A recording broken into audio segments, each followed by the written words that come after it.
So I'm not going to reread what's on this page during the on-campus lecture extra credit opportunities. I did read through this word for word and, lectured and elaborated on it. So I already did that. So I'm not going to do that again. So if you haven't done so, go ahead and read through this. Or if you didn't attend the Zoom session and follow carefully, you should reread this to know what I'm talking about. As with intellectual courage, I added some more details from the original lessons earlier in the semester on intellectual empathy, and some more information here about when you lack intellectual empathy. So read this very carefully. If you're thinking about talking about a time when you didn't reflect intellectual empathy, remember, or for any virtue, all you have to do is talk about how you didn't reflect what is stated in the video, what stated in the definition, using the words and phrases in the definition. And when you're talking about a time when you didn't reflect an intellectual virtue, or that you haven't really reflected an intellectual virtue with respect to a category of assignments, for example, that you can just talk about how you lacked or didn't or failed to do something that is not only emphasized in the main definition, but in the bullet points as well. Okay, so that said, and of course what I just said applies to all of the paragraphs, all of them, for all of the intellectual concepts. But these are some new points that I added from the earlier original lesson that I did not go over in class. So look at that, look at this.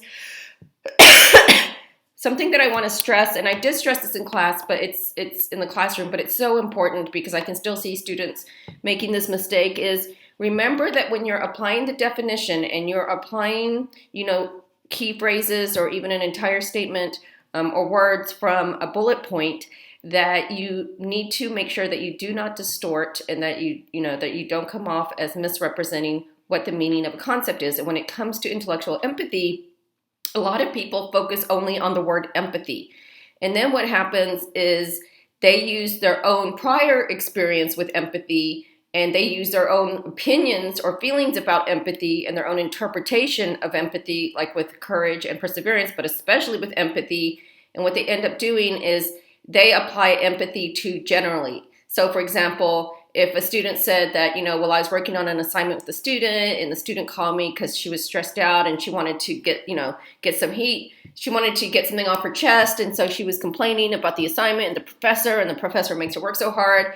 And I had a lot of empathy because I could see where she was coming from. I knew what she was feeling. I too felt frustrated or whatever. That is not an example of intellectual empathy. Maybe empathy generally, maybe that's social or emotional empathy, but that's not intellectual empathy. So again, I want to remind you that you might see words and we might be applying concepts with which you are familiar in the general sense, but when it comes to this assignment, we are applying a specific kind of virtue, not just empathy, but intellectual empathy. And that is why I want you to start off with the main definition for the concept to make sure that you stay focused on using what is actually stated in the definition.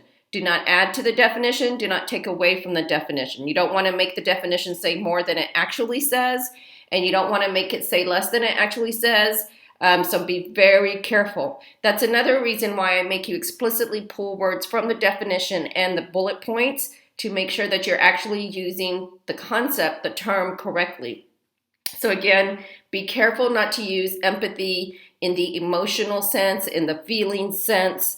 Or another example that would be incorrect would be if somebody said, oh, his dad died and my sister expressed empathy to her dad, to my friend, because our dad died as well. So she told her she knew how she was feeling. Again, that's not intellectual empathy.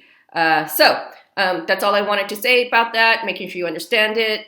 If you're going to say you reflect intellectual empathy, of course, you'll be saying that you did do what's stated in here. You can focus on one of these dimensions. I'm kind of going into the video for the next step, so I'm actually going to stop, or the next component of this step.